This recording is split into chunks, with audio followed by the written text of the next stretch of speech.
Gopi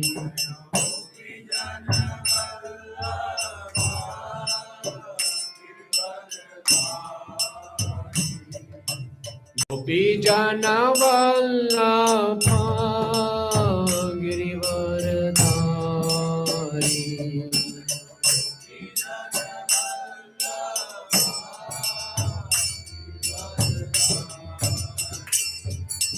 Yashodanandana Braja Janaranjana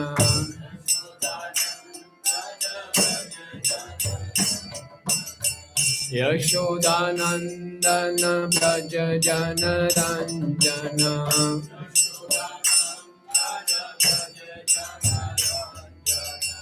Yamuna Tira Vanachari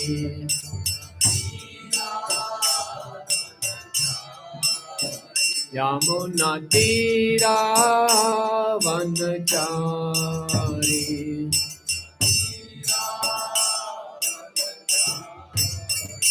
Jai Radha Madhava Kunja Bihari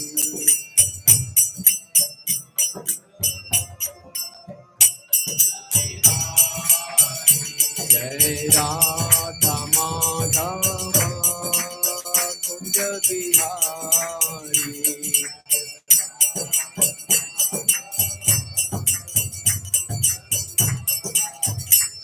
Hare Krishna, Hare Krishna, Krishna Krishna, Hare Hare, Rama, Hare Rama, Rama Rama, Hare Hare.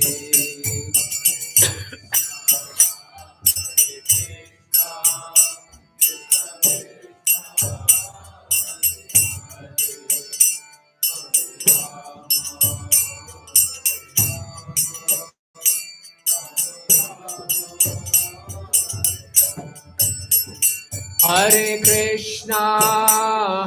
Krishna, Krishna Krishna, Hare Hare, Hare Rama, Rama Rama, Hare Hare.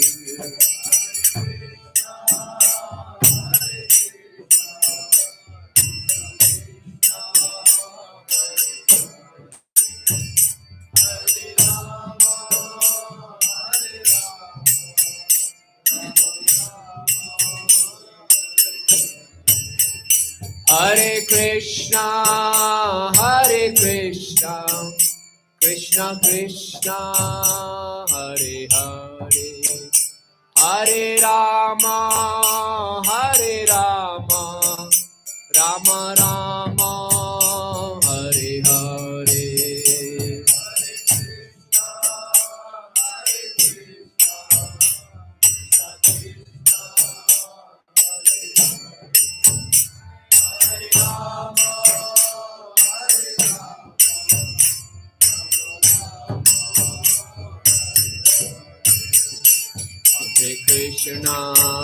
Hare Krishna, Krishna Krishna, Hare Hare, Hare Rama, Rama Rama, Hare Hare.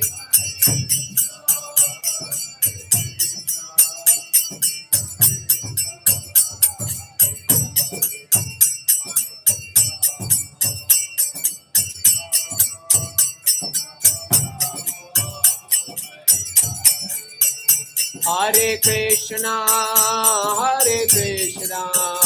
Krishna Krishna, Hare Hare, Hare Rama,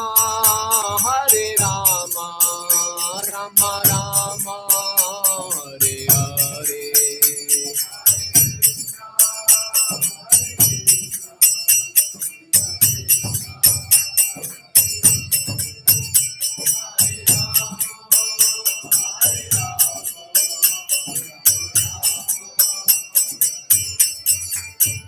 Hare Krishna,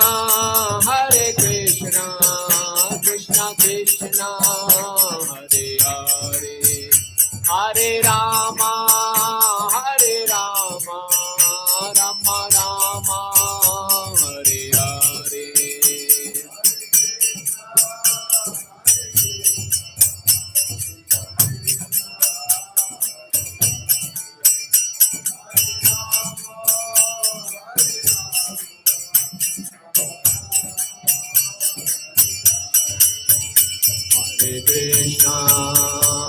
Krishna, Krishna Krishna, Hare Hare, Hare Rama, Hare Rama, Rama Rama, Hare Hare.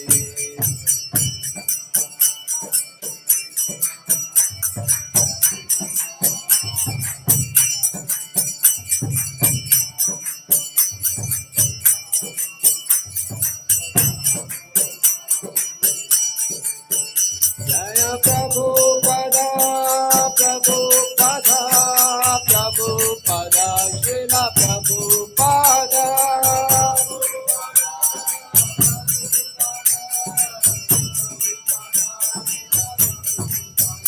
Nittai Gaur Hari Bol, Hari Bol, Hari Bol, Hari Bol.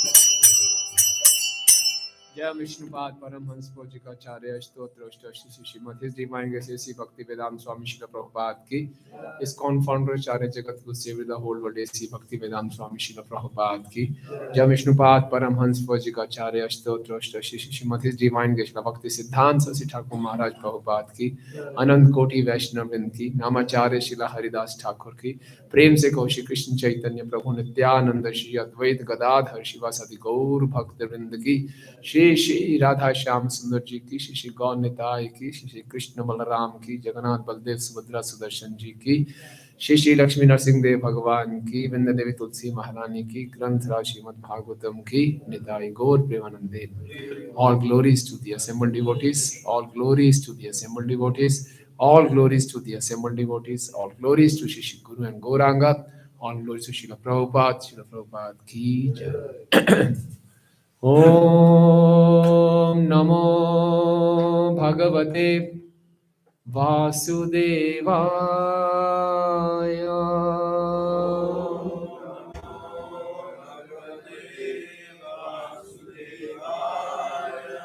ॐ नमो भगवते वासुदेवाय।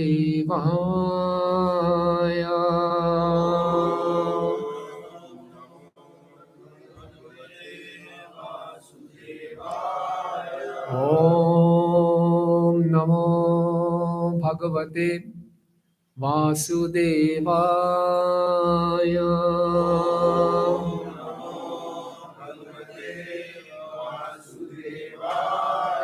नारायणं नमस्कृत्यं नरं चैव नरोत्तमं देवीं सरस्वतीं व्यासं ततो जयमुदीरयेत् नष्टप्रायेषु भद्रेषु नित्यं भागवत सेवया भगवती उत्तम श्लोके भक्तिर्भवती नैष्ठिकी कृष्णाय वासुदेवाय देवकी नंदनाय च नंदगोपकुमाराय गोविंदाय नमो नमः।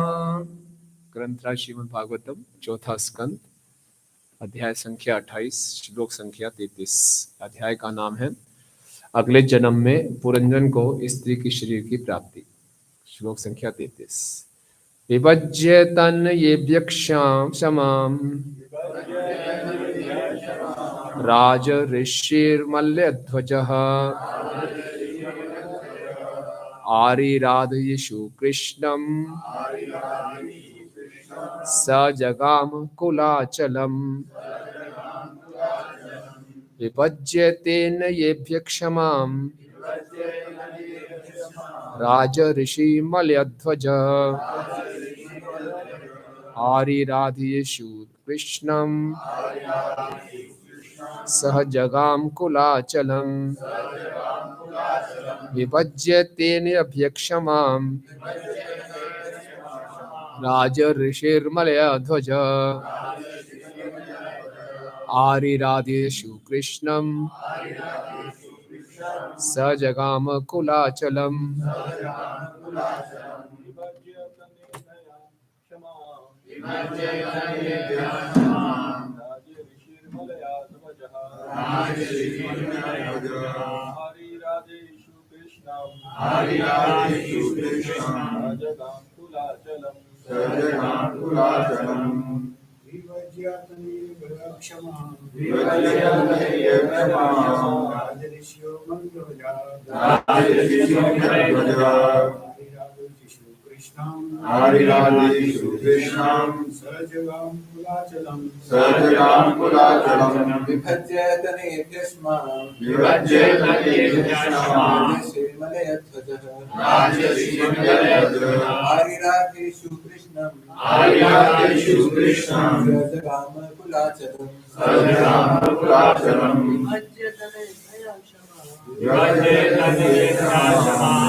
माता जी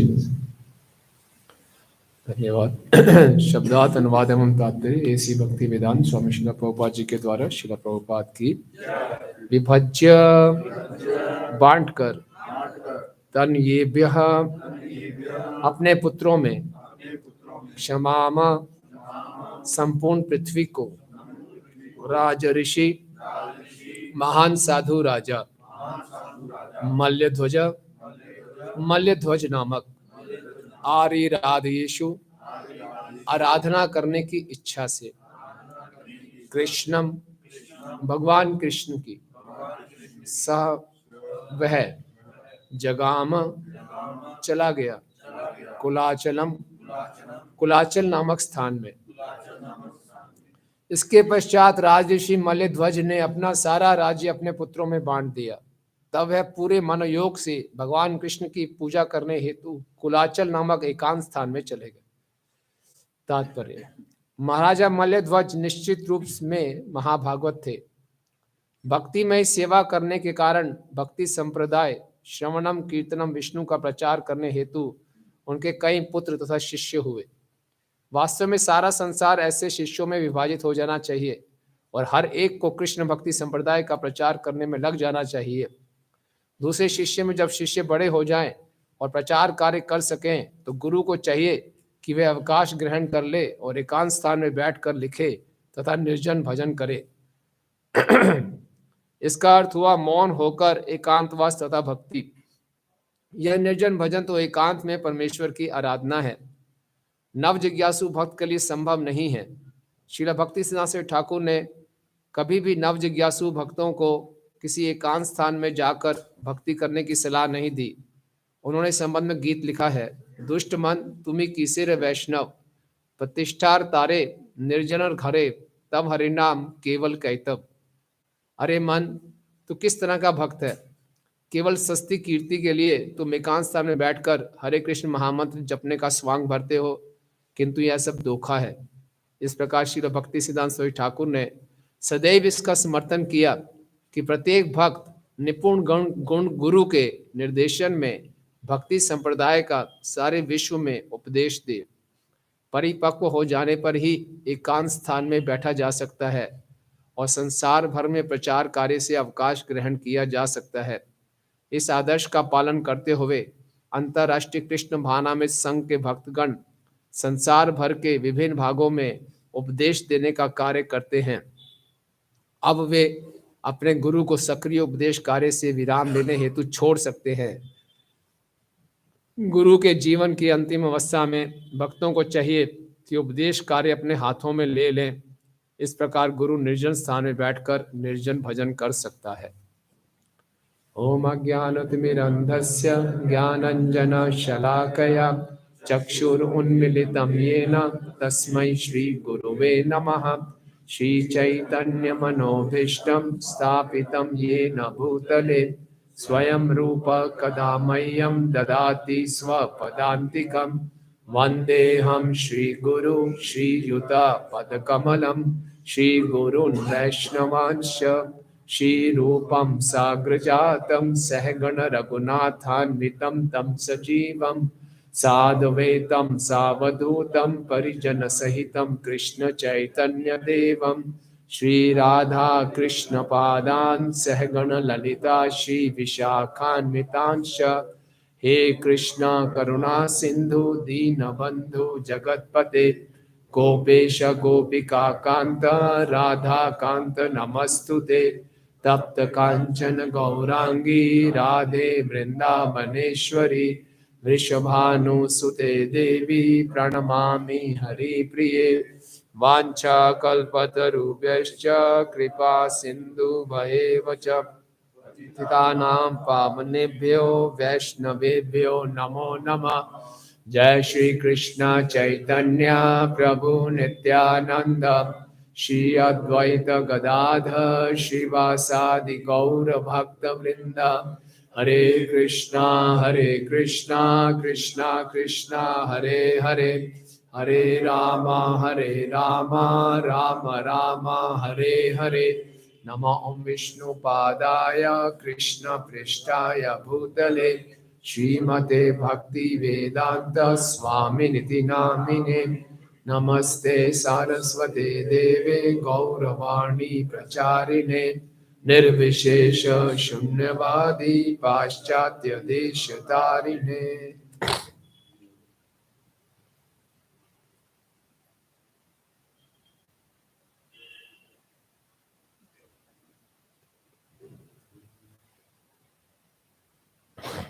हरे कृष्णा। आप सब भक्तों का हार्दिक स्वागत है।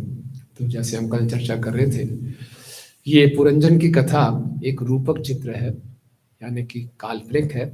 और नारद मुनि जी बहुत तरीका सिखा रहे हैं हमें कि प्रचार का ये तरीका भी है। और राजा प्राचीन भरिष्यत को वो संदेश देना चाहते हैं तो पुरंजन की कथा सुनाई। पुरंजन जो एक अपनी पत्नी से, यानी कि जीवात्मा अपनी तमसा बुद्धि, वो बुद्धि जो काम वासनाओं से दूषित हो गई है, बहुत आसक्त होता है। बुद्धि जब ये सारी योजनाएं बनाना शुरू कर देती हैं कि मैं भगवान से अलग होकर कैसे भोग करूंगा, तो फिर जीवात्मा का पतन तेजी से होता रहता है। मन के अंदर भोगने की इच्छाएं होती हैं, लेकिन बुद्धि के द्वारा हम उसको नियंत्रित कर सकते हैं। लेकिन बुद्धि ऐसी योजना बनानी शुरू कर दे कैसे मैं मन की गंदी इच्छाओं को पूरा करूंगा, तो जीवात्मा का पतन निश्चित हो जाता है। तो इस प्रकार से जो पुरंजन था, जीवात्मा था, वो अपने इस बुद्धि से बहुत आसक्त हो गया। जैसा बुद्धि न चाहती थी वो नाच रहा था। अंत में क्या हुआ, वो अपने जब शरीर छोड़ा तो अगला जीवन उसको एक स्त्री का मिला। उसका नाम क्या पड़ा, वैदर्भी। और उसका विवाह किससे हुआ, राजा मल्लध्वज। राजा मल्लध्वज मतलब कि बहुत उच्च कोटि का भक्त, महाभागवत। मल्ल मतलब चंदन, ध्वज मतलब श्रेष्ठ। चंदन में भी सर्वश्रेष्ठ, ऐसा भक्तों में भी सर्वश्रेष्ठ, ऐसा मल्लध्वज। और जब इनका विवाह हुआ तो इनके कई पुत्र हुए और एक पुत्री हुई। पुत्री थी भक्ति लता, और कई पुत्र हुए। तो अब यही बताया जा रहा है कि विभज्य तनयेभ्य क्षमाम राज ऋषि मल्लध्वज। जो राजा थे उसको राज ऋषि कहते थे। राजा भी था और ऋषि भी था, बहुत बड़ा भागवत था, भक्त था। तो उन्होंने क्या किया, विभज्य पूरी पृथ्वी को वो अपने पुत्रों में बांट दिया। क्यों बांट दिया फिर, अरारे यथेषु कृष्ण स जगम कुलाचलम। और खुद अपना पूरा मन भक्ति में लगा सके, सब अपना राज्य, पूरी पृथ्वी अपने बेटों में बांट के वो कुलाचलम चला गया। कुलाचलम वो स्थान है, हमारे आचार्यगण बताते हैं, वो स्थान को इंगित करता है जहां पे बड़े ध्यान पूर्वक वो भक्ति कर सके, भक्ति में पूरा ध्यान लगा सके। तो वहां वो चला गया कृष्ण की पूजा करने के लिए। ठीक है। तो श्रीला प्रभुपाद जी बता रहे हैं कि सारे जो उनके पुत्र हैं वो शिष्यों के समान हैं, और गुरु भी खूब प्रचार करते हैं। और जब गुरु वृद्ध हो जाते हैं और शिष्य जब परिपक्व हो जाते हैं, तो गुरु से वो जिम्मेवारी उठाते हैं प्रचार की, और गुरु एकांत स्थान में जाके भजन कर सकता है। तो यहाँ से श्रीमद् भागवतम हम देखते हैं, हमें सिखाती है जीवन की शैली भी।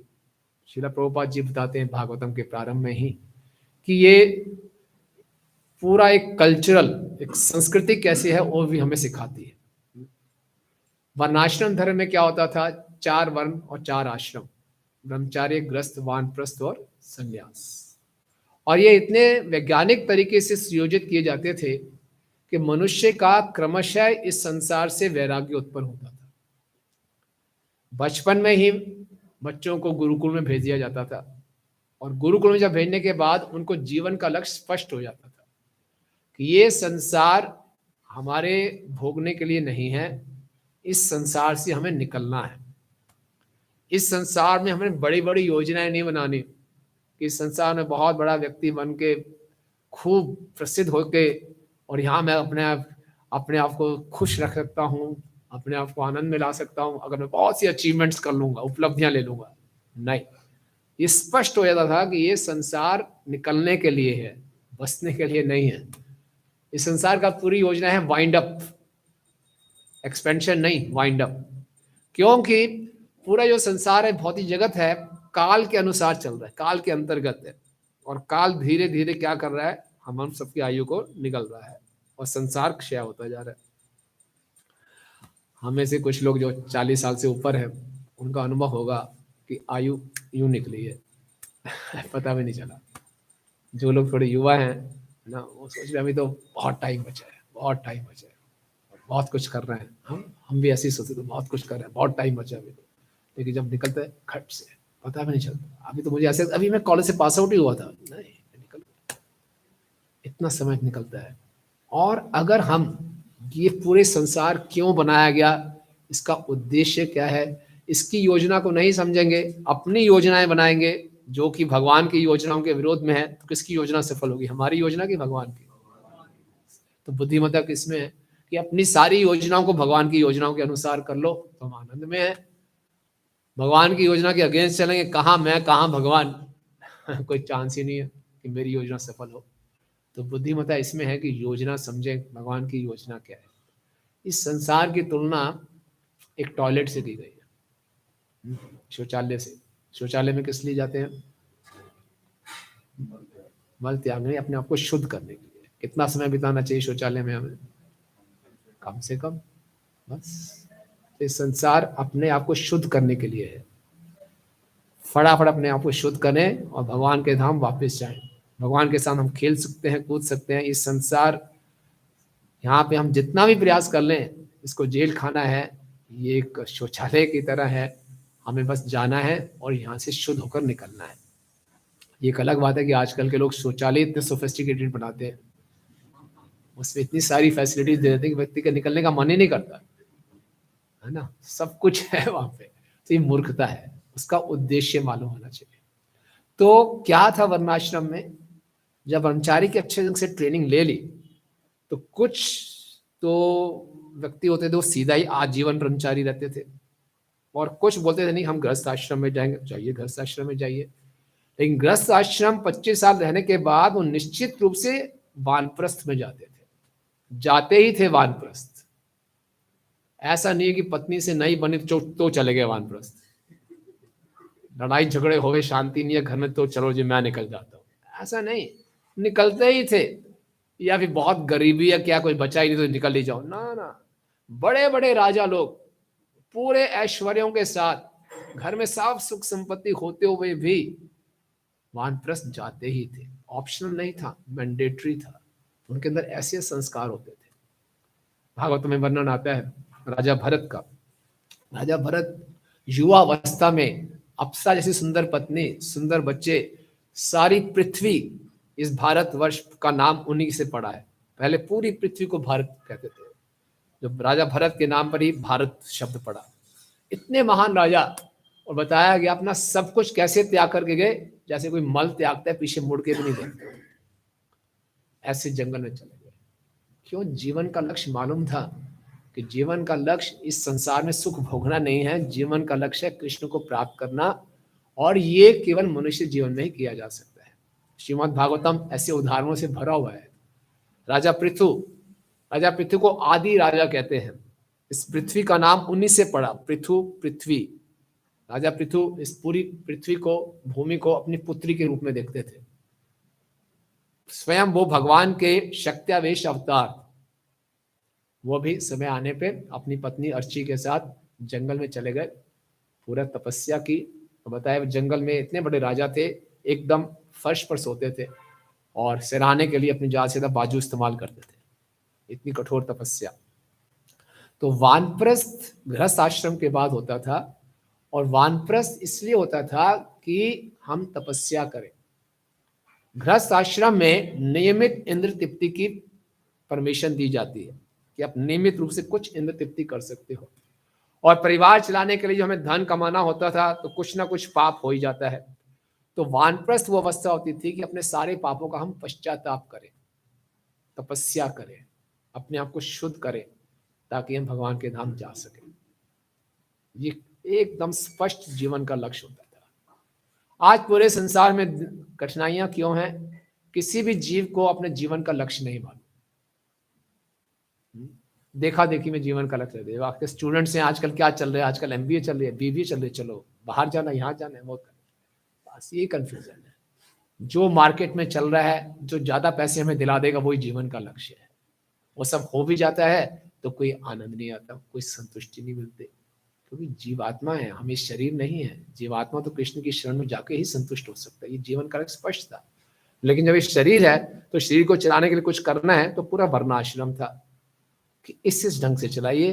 ये पहले ब्रह्मचारी, अच्छे ढंग से ब्रह्मचारी की ट्रेनिंग लीजिए, फिर गृहस्थ आश्रम में लीजिए, गृहस्थ आश्रम में भी नियमित रूप से अंदर तृप्ति करनी है, फिर वानप्रस्थ में पूरी तपस्या करके अपने आप को शुद्ध करना है, और फिर संन्यास और भगवान के धाम, सीधा पूरा साइकिल है। तो ये आजकल संभव नहीं है ना। इसीलिए प्रहलाद महाराज तो छोटे से बालक ही थे, तो हिरण्यकश्यप ने उनसे पूछा, बच्चों मेरे बच्चे बता क्या सीख के आया शंड और अमृत के गुरुकुल से? जय श्री श्री जगन्नाथ बलदेव सुभद्रा महारानी की। तो प्रहलाद महाराज ने क्या बोला? तत्साधु मन ने असुवर नाम सदा सुमिन धियम असदग्रात हित्वा आत्मपातो ग्रहम अंधकूपो वनम गतो यश श्री हरि माश्रय। पिताजी ने बेटे से पूछा, बड़ी गोद में बिठा के, बच्चे बता क्या सीख के आया है? बोले, हे असुरों में श्रेष्ठ, आप ये क्या लगे हुए हो? हित्वा आत्मपातम ग्रहम अंधकूपम, जो आपका पतन कर रहा है। ग्रहम अंधकूपम, ये जो घर है ये अंधे कुएं के समान है, इसको छोड़ो और वन में जाओ, हरि की आश्रय लो।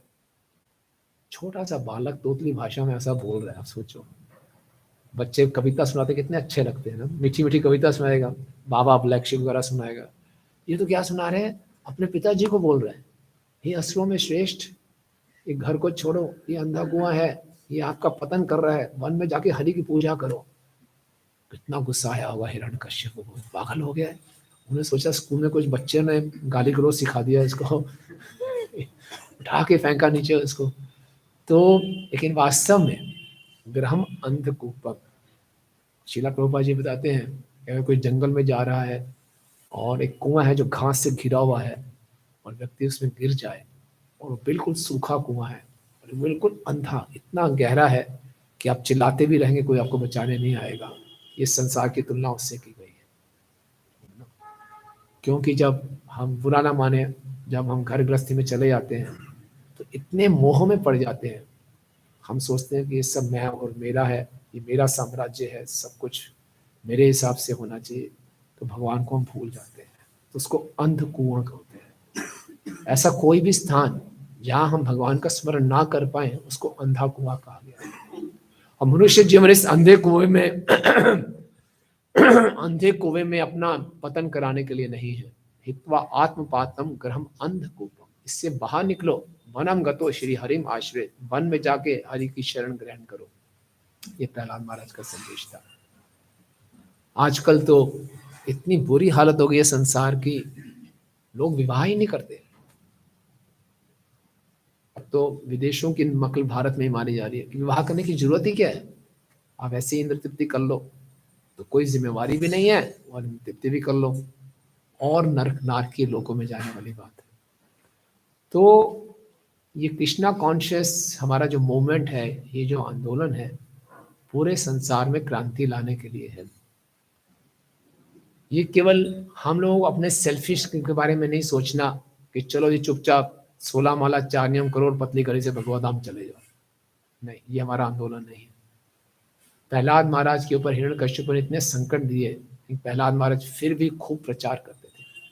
और जब बाद में भगवान नरसिंह देव प्रकट भी हो गए और उन्होंने बोला चलो प्रहलाद मेरे साथ भगवत धाम चलो, तो प्रहलाद महाराज साफ साफ बोल दिया, बोले प्रायेण देव मुन्या सुविमुक्ति कामा मौनम चरंति विजने न परार्थ निष्ठा नेतान विहाय कृपणान विमुक्ष एको नान्यम तदस्य शरणम भ्रमतो अनुपश्य। बोले प्रायेण देव मुन्या सुविमुक्ति कामा, अक्सर इस संसार में जो संत गण हैं वो अपनी ही मुक्ति के बारे में सोचते हैं। मौनम चरंती विजनना पराम निष्ठा, वो कहीं गुफा में जाके अपना मौन व्रत रखते हैं, अपना भजन करते हैं, दूसरों के बारे में कुछ नहीं सोचते। नेतान विहाय कृपणा विमुक्ष एको, मैं ऐसा कृपण नहीं हूं कि केवल अपनी मुक्ति के बारे में सोचूं। ना अन्य तो दस्य शरणम भ्रमतो अनुपश्य, क्योंकि मैं जानता हूं, मैं देख रहा हूं कि जब तक कोई कृष्ण की शरण में नहीं आएगा वो सुखी नहीं रह सकता। इसलिए मैं अकेले नहीं जाऊंगा, मैं जब तक इन मूर्ख लोगों को अपने साथ लेके नहीं आऊंगा मैं भगवत धाम नहीं जाऊंगा। ये है भाव। तो इसलिए हमें समझना है कि पूरे संसार की रचना किस लिए की गई है। ये संसार एक बहुत ही टेम्परेरी स्थान है, यहाँ से हमें निकलना है और यहाँ से शुद्ध होना है, और इसके लिए वर्णाश्रम की ये प्रणाली भगवान ने हमें दी है। तो अगर कोई युवावस्था में है वो ब्रह्मचर्य का पालन करे, फिर गृहस्थ में जाए, लेकिन उसके बाद उसका रिटायरमेंट प्लान होना चाहिए। इसके बाद क्या, प्रभुपाद जी बोलते हैं आज पूरे संसार में धृतराष्ट्रों की खूब भरमार है। धृतराष्ट्र मतलब कि जो अंतिम समय तक अपने घर से आसक्त था वो दुखी रहा। जितनी हम आसक्ति रखेंगे संसार की चीजों से, सदा सुमित बिन धियम असदग्रहात, इन संसार की असत वस्तुओं में हम अपनी आसक्ति रखेंगे वो हमें चिंता ही देगी। और इसीलिए भगवान सिग्नल्स भेजते हैं कि छोड़ो, छोड़ दो इसको, लेकिन हम छोड़ते नहीं। देखिए भागवतम में किन किन भागवतों को, महाराजाओं को सिग्नल मिला और उन्होंने तुरंत संसार छोड़ दिया।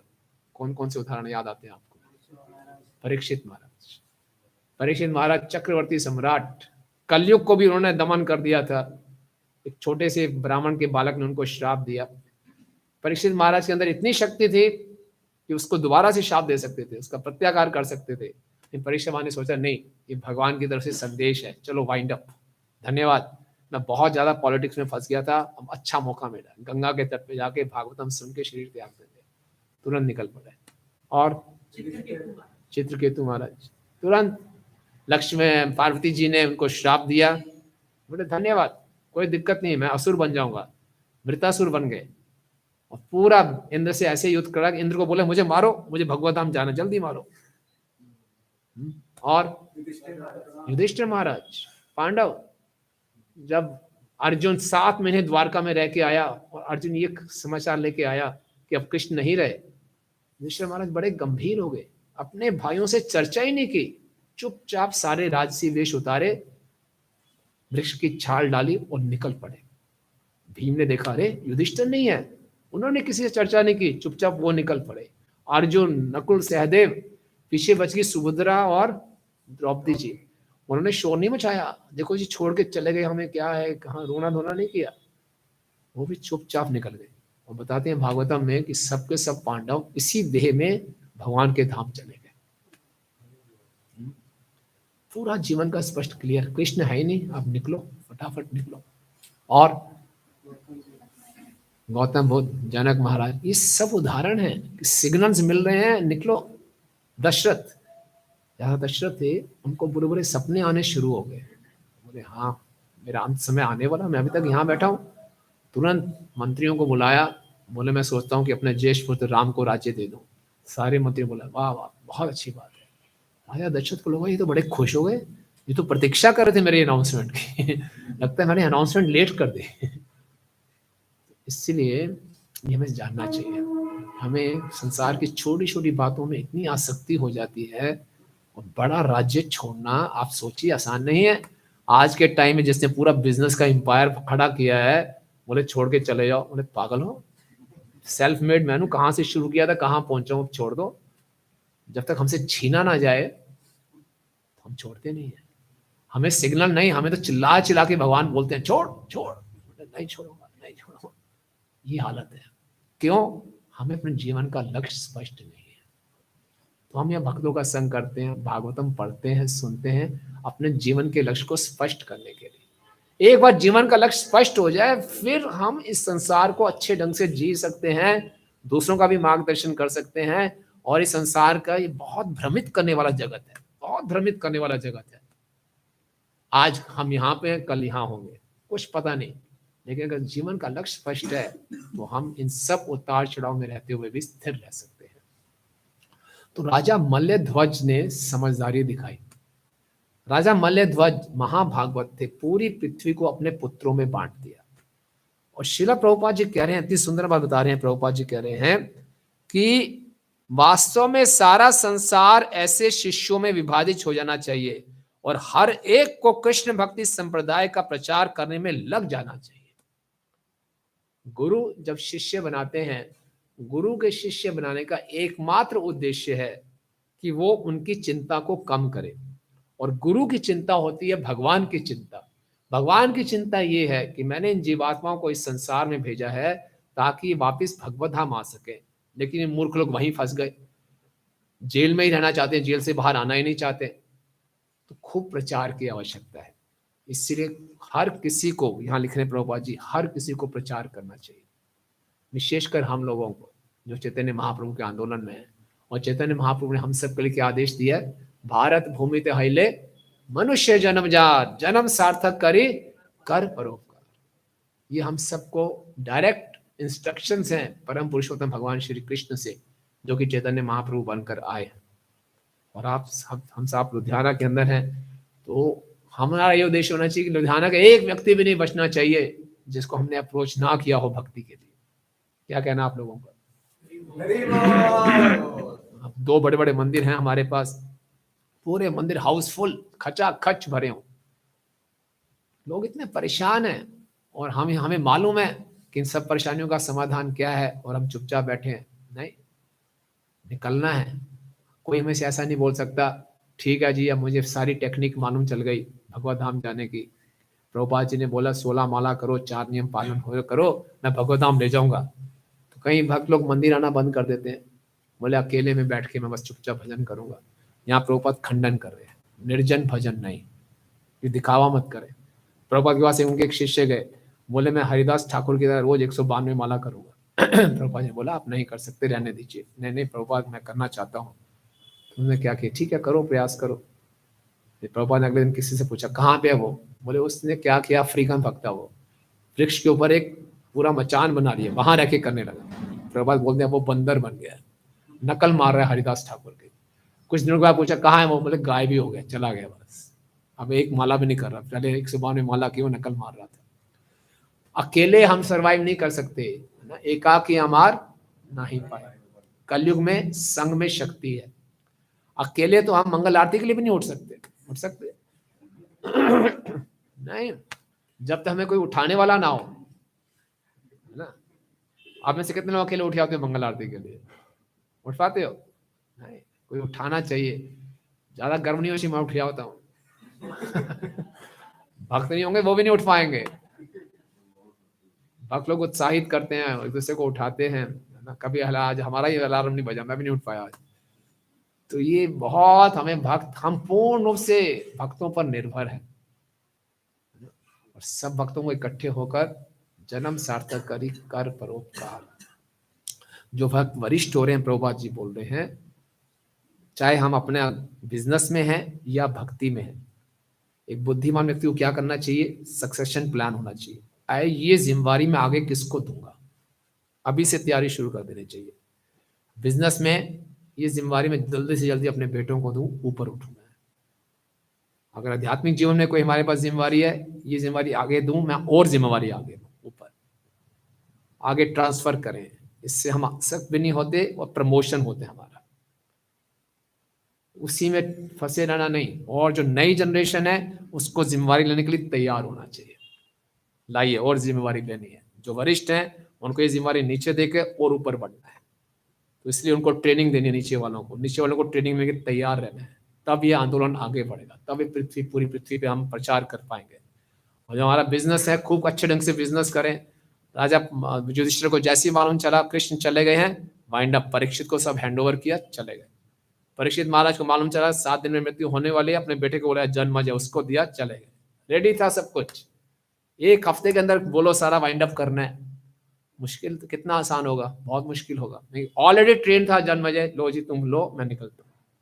इसी ढंग से हम सबका ये एग्जिट प्लान होना चाहिए, है ना, कि हम किसी को आगे ट्रेन करें और ऊपर बढ़े, आध्यात्मिक जीवन में भी और बड़ी रिस्पॉन्सिबिलिटी लें। Krishna consciousness easy going process नहीं है, इजी प्रोसेस है, इजी गोइंग प्रोसेस नहीं है। यहाँ हम जितनी जिम्मेवारी लेंगे उतना हम गुरु की कृपा प्राप्त करेंगे, जितनी जिम्मेवारी लेंगे उतने, जितने कष्ट उठाएंगे उतना हमारा शुद्धिकरण होगा, उतनी ज्यादा हमें कृपा मिलेगी। जिम्मेवारियों से हमें भागना नहीं है, जिम्मेवारियां उठाएं। क्यों नहीं, क्या क्या डर लगता है हमें कोई जिम्मेवारी उठाने में?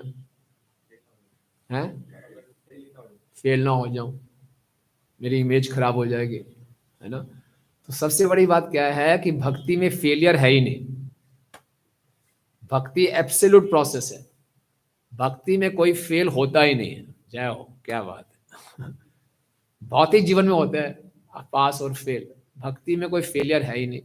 इसलिए जब हमें कोई वरिष्ठ भक्त कोई जिम्मेवारी दें, चाहे छोटी सी सेवा की जिम्मेवारी क्यों नहीं, उसको उठाना चाहिए। जब तक हम इस संस्था में जिम्मेवारी नहीं उठाएंगे, हम हमेशा अतिथि ही बने रहेंगे। आप गेस्ट बन के रहना चाहते हैं कि होस्ट बन के रहना चाहते हैं?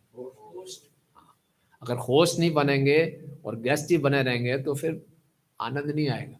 प्रभुपाद जी कहते हैं एक जगह चैतन्य चैतामृत के तात्पर्य में, one should intimately associate with this association. Intimately, अंदर तक। इंटीमेटली का मतलब क्या है कि खूब जिम्मेवारी उठाए, ये अपना घर माने। मेरे साथ ये हुआ, मैं इसका लाभ सबको देना चाहता हूँ, है ना। जब भी हम प्रभुपाद जी के आंदोलन में आए, हमारे जीवन में पॉजिटिव चेंजेस आए हैं, तो मैं सबको इसको बांटना चाहता हूँ। जब इसको हम जिम्मेवारी उठाते हैं तो हम भी बचे रहते हैं और हम दूसरों का भी लाभ करते हैं। तो सबसे पहले क्या है, रिस्पॉन्सिबिलिटी लेने से निश्चित रूप से हम इस संस्था के साथ इंटीमेटली अंतरंग भाव से एसोसिएट कर रहे हैं, और कुछ कष्ट भी उठाएंगे। जिम्मेवारी मतलब कष्ट उठाना है, और उस कष्ट को उठाते हमारा ज़्यादा शुद्धिकरण होता है और ज़्यादा कृपा मिलती है ना। और हम चाहेंगे कि इसका खूब प्रचार हो। और भक्ति में सफलता का कारण, एक बार परम पूजनीय सच्चिदानंद स्वामी महाराज ने परम पूज्य राधानाथ स्वामी महाराज से पूछा कि एक शब्द में बताइए भक्ति में सफलता का कारण, कोई सीक्रेट। और राधानाथ महाराज ने बहुत सुंदर शब्द बोले एब्जॉर्प्शन, कि हमारा मन लग जाए एकदम। मन मना भव मद भक्तो मद्याजी माम नमस्करो माम एभिषि सत्यम ते प्रति जाने प्रियोसी में। पूरा भक्ति में सफलता का है, येन केन प्रकारेण मनः कृष्ण निवासी है। किसी ना किसी ढंग से मन को कृष्ण में लगा दे। तो मन में कृष्ण को तभी लगा पाएंगे जब हमने इस आंदोलन में कोई जिम्मेवारी उठाई, तभी लगा पाएंगे। इस संसार में एक व्यक्ति का मन हमेशा अपने बिजनेस में लगा रहता है कि बिजनेस की जिम्मेवारी उठाई है, हमेशा अपने बच्चों की चिंता में लगा रहता है, इनका विवाह करना, सेटल करना, उसकी जिम्मेवारी उठाई हुई है। अगर हमने कोई सेवा की जिम्मेवारी उठा ली है, पुजारी है, उनको मालूम है सुबह मुझे उठना है, वेकअप करना है ड्यूटीज को, उसकी चिंता लगी रहती, उठना ही उठना है ना। एब्जॉर्प्शन हो जाता है। इसी ढंग से हम कोई जिम्मेवारी भी उठाते हैं, कोई रिस्पॉन्सिबिलिटी लेते हैं, है ना, तो उसमें क्या हो जाएगा कि हमारा मन हमेशा कृष्ण में लगा रहेगा। और जब मन कृष्ण में लगा रहेगा तो फिर माया मन में प्रवेश नहीं कर पाएंगे।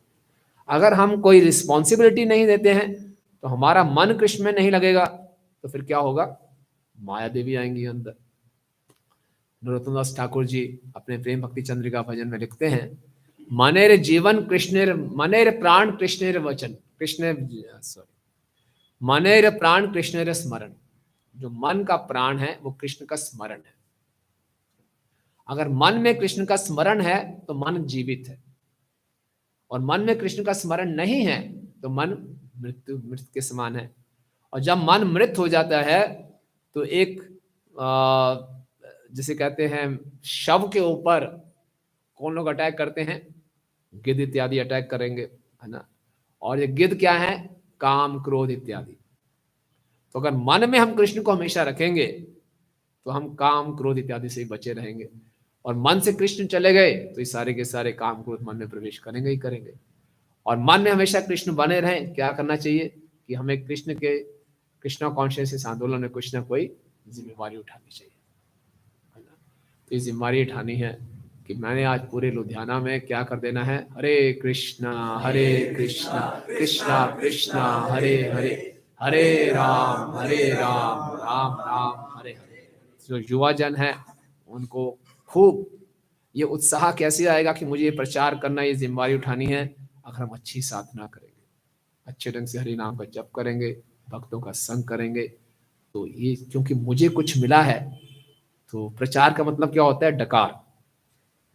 आपने बड़ी आलू के परांठे खाए हैं तो डकार में वही आएगा। आपने कुछ खाया ही नहीं, खाली पेट डकार मारते रहो, आनंद नहीं आएगा। दूसरे को पता चला कुछ खाया नहीं प्रभु जी, आप ऐसे उल्टे सीधे डकार मार रहे। खूब खाया हो तो फिर शेयर करने का मन करता है। तो अच्छे ढंग से प्रभुपाद की पुस्तकों को पढ़ें, अच्छे ढंग से नियमों का पालन करें, फिर वो व्यक्ति चुप नहीं बैठ सकता, उसको डकार आएगा ही आएगा, वो प्रचार करेगा ही करेगा। और जो थोड़े 40-50 की आयु में आगे बढ़ रहे हैं, उनको अब सोचना चाहिए कि कब तक मैं फैक्ट्री में, बिजनेस में उलझा रहूंगा। ज्यादा से ज्यादा समय मैं आध्यात्मिक कार्यों में लगाऊं। अगर आजकल हम बोले, आज के इस कलयुग में वानप्रस्थ क्या है, वन ही नहीं बचे तो वानप्रस्थ क्या होगा। तो हमें क्या जानना है, कुलाचलम। कुलाचलम का क्या मतलब बताया था, ऐसी जहां भक्ति अच्छे से की जाए।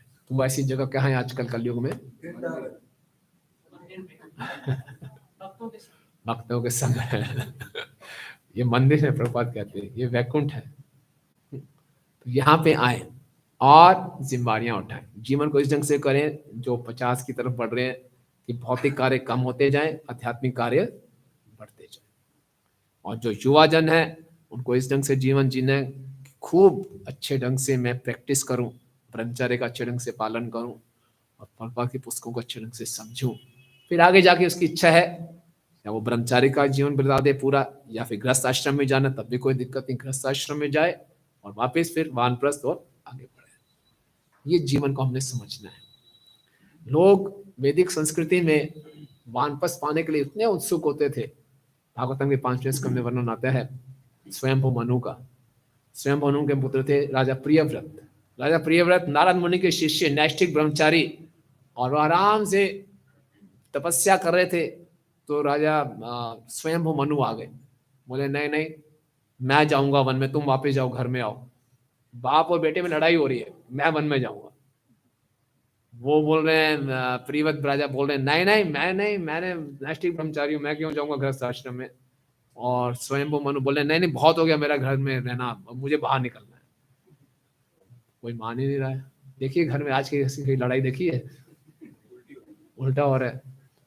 तो बहुत बड़ी समस्या हो गई। नारद मुनि जी बोले क्या करें, बड़े बड़े महाजन इकट्ठे हो गए, ब्रह्मा जी, शिव जी, नारद मुनि सब इकट्ठे हो गए। क्या किया जाए, मामला बड़ा संगीन है। क्या किया जाए, तो सबने फिर निर्णय लिया ब्रह्मा जी की, भैया प्रियव्रत आप वापस जाओ, इनको तो ये अब इन्होंने अपना जीवन बिता दिया, इनको तो जाना ही चाहिए वन में, इतना जरूरी था। एक बार हमारे बॉम्बे जुहू मंदिर में एक युवा ने अपना जीवन समर्पित किया, वो ब्रह्मचारी बन गए। जुहू मंदिर के प्रेसिडेंट थे रसराज प्रभु।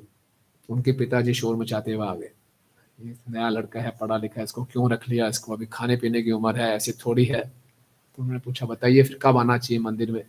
बोले सब कुछ कर ले, विवाह कर ले, उसके बाद आना चाहिए। ठीक है, बहुत अच्छी बात है, आपका भी विचार अच्छा है, तो ऐसा करिए इसको ले जाइए, आप आ जाइए। कोई एक तो आ जाओ, अगर इसकी उम्र नहीं है तो आपकी तो उम्र हो गई है, तो फिर आप आ जाओ। और ये क्या मतलब, ये क्या मतलब, आप खुद ही बोल रहे थे कि ये उम्र नहीं है, कौन सी उम्र है, ये उम्र है, तो आपकी उम्र होगी, आप आ जाइए। चुपचाप चले गए वहां से। ये अज्ञानता है, हम नहीं जानते जीवन का लक्ष्य क्या है, संसार किस लिए बनाया गया है, बहुत बड़ी अज्ञानता है। इसको अगर हमारे मन में कोई संशय है तो क्लियर कीजिए, लेकिन इसको स्पष्ट कीजिए, संसार क्यों बनाया गया मालूम होना चाहिए, और मैं यहाँ क्यों आया हूं, और कैसे मुझे आगे जीवन जीना है, ये हमारा पूरा मैप हमें क्लियर होना चाहिए। तभी हम लाइफ में कुछ डिसीजंस ले पाएंगे। यही क्लैरिटी नहीं है, देखा देखी जो आसपास सब करें वही मैं कर लूं, सब दुखी तो हम भी दुखी। तो इस ढंग से इस ज्ञान को हमने अच्छे ढंग से समझना है, अपने जीवन में उतारना है और खूब प्रचार करना है।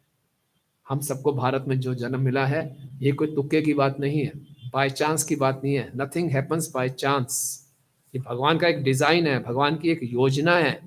बहुत भाग्यशाली जीवात्माओं को भारत भूमि में मनुष्य का शरीर मिलता है, बहुत सौभाग्यशाली जीवों को। और उसका एक ही लक्ष्य है, जन्म सार्थक करी कर परोपकार। और जन्म सार्थक करने का अर्थ क्या है? अच्छे ढंग से इस भागवतम के ज्ञान को समझें, अपने जीवन में अनुकूल करें और परोपकार दूसरों तक ये ज्ञान पहुंचाएं पूरे उत्साह के साथ, जिम्मेवारी उठाते हुए, टाइम पास के लिए नहीं। अक्सर हम लोग समझते हैं भौतिक जगत को बड़ी गंभीरता से लेंगे, आध्यात्मिक जीवन तो चलता है ना। हरि बोल, कोई दिक्कत वाली बात नहीं है। कोई गलती होगी तो वांछा कल्पतरु कर दूंगा, बस आगे बढ़ो। यहाँ तो मैं रिलैक्स करने आता हूँ, यहाँ जिम्मेवारी उठाने थोड़ी आता हूँ। सो भौतिक जगत में मैं खूब इसी गंभीरता से, आध्यात्मिक जीवन तो चलता है। हम देखेंगे जितने भी राजागण थे जो भागवतम में वर्णन राज ऋषि हैं, उन्होंने अपनी भौतिक कर्तव्यों को भी बड़ी गंभीरता से निभाया और आध्यात्मिक कर्तव्यों को भी बड़ी गंभीरता से निभाया। ये ऐसा नहीं चलो जी आध्यात्मिक कार्य तो कोई हमें जिम्मेवारी मिली, सेवा कर ली, जैसे मर्जी कर ली। यहाँ भी सेवा को बड़ी गंभीरता से लेना है, हरिनाम का जप बड़ी गंभीरता से लेना है। जितना भक्ति को गंभीरता से लेंगे उतना हमारा हृदय शुद्ध होगा, उतना हम आनंद पाएंगे। ठीक है, तो इस प्रकार से ये कुछ मेरे विचार थे आज के श्लोक में। हरे कृष्णा। किसी कोई टिप्पणी या प्रश्न है? अभी कुछ समय है, 5 मिनट वाले। हाँ,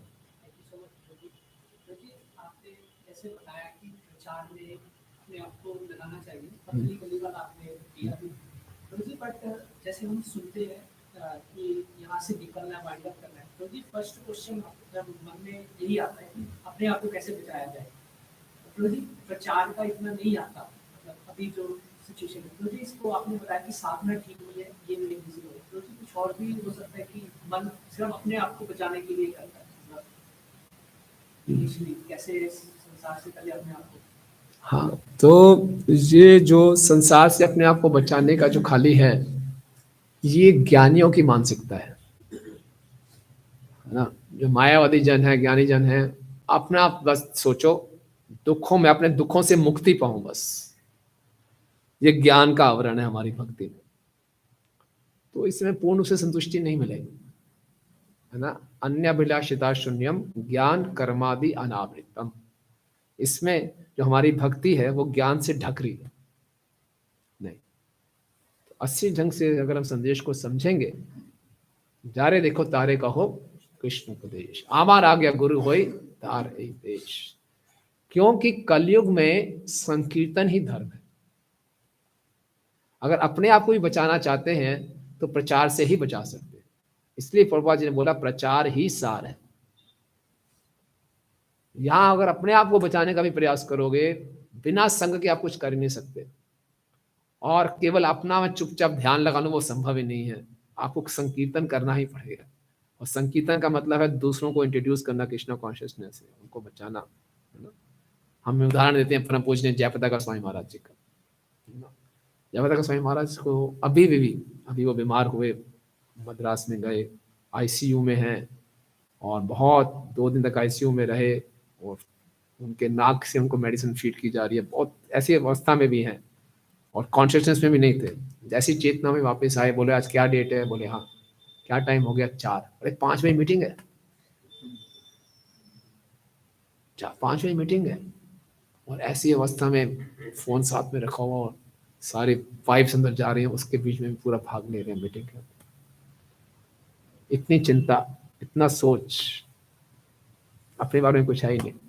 और बोलते मेरे शरीर में बहुत बीमारियां हैं, लेकिन मेरी सबसे बड़ी बीमारी क्या है? जब मैं किसी नए व्यक्ति को मिलता हूं तो अपने आप को रोक नहीं सकता कि उसको मैं प्रचार करूं। ये मेरी बीमारी है। ये मेरी बीमारी है क्या? मैं रोक नहीं सकता अपने आप को। और वहां हॉस्पिटल में सारे डॉक्टर हैं, उनसे पूछ रहे हैं आप माला करते हैं नहीं करते, आप ये करते हैं नहीं करते। उनको किताबें बांट रहे हैं, उनको माला दे रहे हैं। ये है जीवन। जब हम प्रचार करते हैं ना तो हम अपने कष्टों को भूल जाते हैं।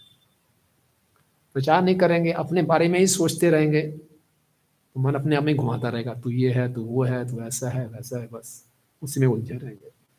जब हम प्रचार करते हैं तो दूसरों को सुख देना, दूसरों को भगवान से जोड़ना, इसी में आनंद आता है।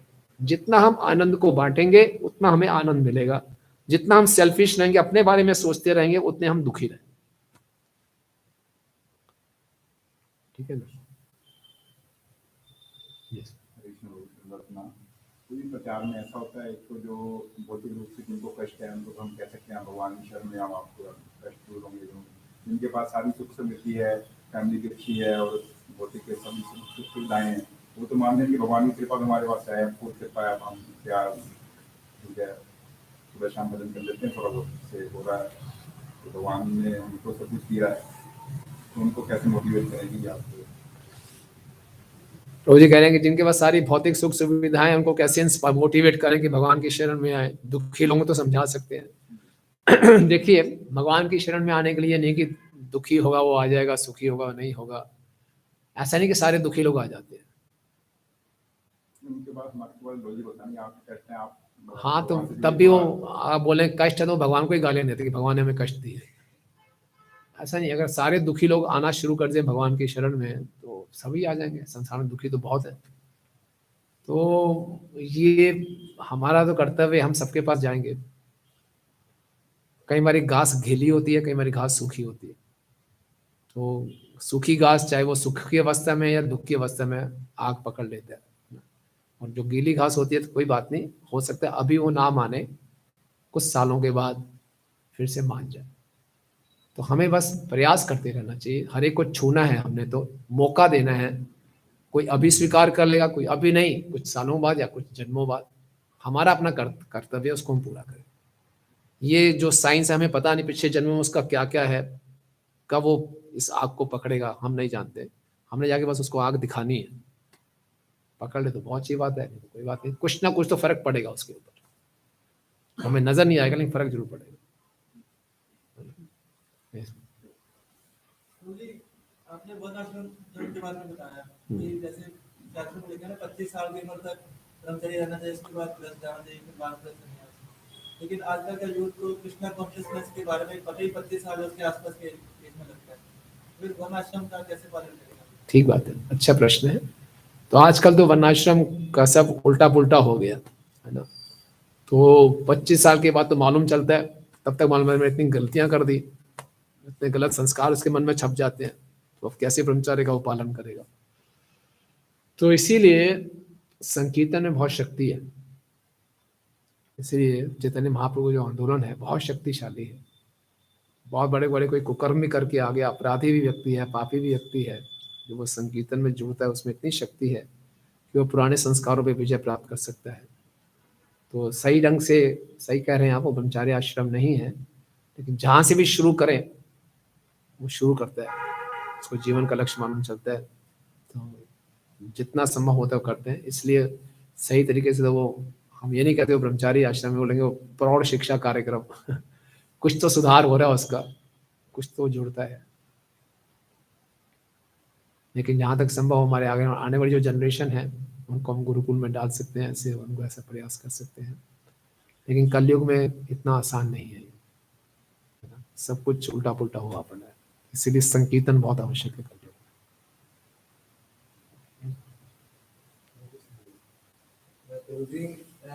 ये मुझे एक व्यक्ति मिला, वो कहते हैं कि मैं आपको सलाह देता हूँ कि आप शिव जी के भक्त बन जाओ, शिव जी का करो ज्यादा आप। तो शिव जी का भक्त था। तो मेरा क्वेश्चन ये है कि जो दूसरे देव देवताओं के बहुत भक्त होते हैं, तो ऐसे को कृष्ण कॉन्शियसनेस में कैसे लाया जाए इंसान के थ्रू? देखिए, डिपेंड करता है। अगर वो वास्तव में शास्त्रों के आधार पर चर्चा करने में इंटरेस्टेड है तो हम शास्त्रों के आधार पर उसको समझा सकते हैं। अगर वो शास्त्रों के आधार पर बात नहीं करना चाहता तो बहस करने की आवश्यकता नहीं, फिर उसको आराम से प्रसाद वगैरह खिलाइए, मंदिर में इनवाइट कीजिए, कीर्तन में भाग लेगा। यहाँ देखिए अब भक्त लोग इतने खुश हैं, नाच रहे हैं, अपने आप आकर्षित हो ना। कीर्तन में चैंटिंग, डांसिंग, फीस्टिंग, इन पर जोर दीजिए उसको, तो अपने आप वो आकर्षित हो जाए। आपने एक बार बताया था कि प्रीचिंग के लिए जो सबसे बेसिक थिंग है वो रिस्पेक्ट होनी चाहिए दूसरों के प्रति। तो जी मतलब जब इतना सुन लेते हैं, पर कई बार ऐसी मतलब मेंटल बन जाता है कि जब किसी नॉन डिवोटी से मिलते हैं तो उसकी कंडीशनिंग ही माइंड में आती है, इतना फंसा पड़ा है ये तो जी। और कई बार भक्तों के संग में भी आके मतलब हमारी ये हैबिट होती है कि कई बार फॉल्ट्स फाइंड हो जाते हैं। तो जी जब हम अपने मूवमेंट में सीनियर डिवोटीज को देखते हैं, वो कभी ऐसे नहीं सोचते जब अपने से नीचे हो। तो ये कैसे डेवलप किया जाए कि ना देखा जाए ये सब और अपना अच्छी चेतना बनाए। अच्छी चेतना के लिए प्रभु जी हम जैसे जैसे अच्छे ढंग से हरि नाम करने का प्रयास करेंगे हमारी चेतना सुधरती जाएगी। और जो हम अपने वरिष्ठ भक्तों को देखते हैं उनके उदाहरण से सीखने का प्रयास करें, उनको हम ऑब्जर्व करें वो कैसे करते हैं, और फिर अच्छे ढंग से हम प्रभुपाद की पुस्तकों को पढ़ेंगे, प्रभुपाद के लेक्चर्स को सुनेंगे और जप करेंगे, तो धीरे धीरे हमारे अंदर भी ऐसा मनोवृत्ति आ जाएगी, ऐसे एटीट्यूड बन जाएगा।